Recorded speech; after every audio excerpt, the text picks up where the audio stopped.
সাতক্ষীরার মাঠে দোল খাচ্ছে পাটের স্বপ্ন। সাতক্ষীরার বিস্তীর্ণ মাঠে এখন পাটের সবুজ সমারোহ।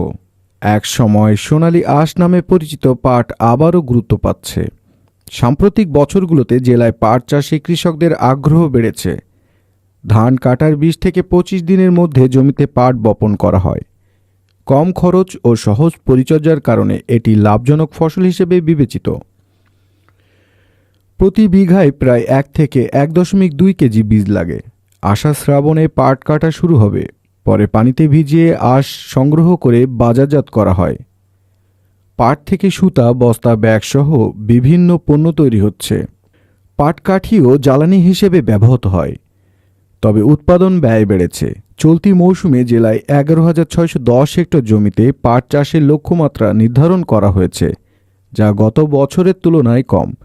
তবে কৃষি বিভাগ আশা করছে মৌসুম শেষে লক্ষ্য অর্জিত হবে।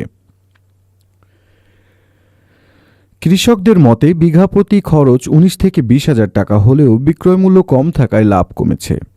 জলবায়ু পরিবর্তনের কারণে লবণাক্ততা পাট চাষে বড় বাধা হয়ে উঠছে। অতিবৃষ্টি, অনাবৃষ্টি ও তাপমাত্রার পরিবর্তনেও উৎপাদন কমেছে। গত 3 বছরে সাতক্ষীরায় পাটের আবাদ কমেছে 1,210 হেক্টর জমিতে।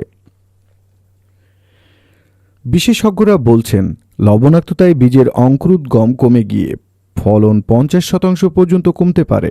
এ অবস্থায় বাংলাদেশ পাট গবেষণা ইনস্টিটিউট উদ্ভাবিত লবণ সহিষ্ণু দেশি পাট 8 নতুন সম্ভাবনা তৈরি করেছে।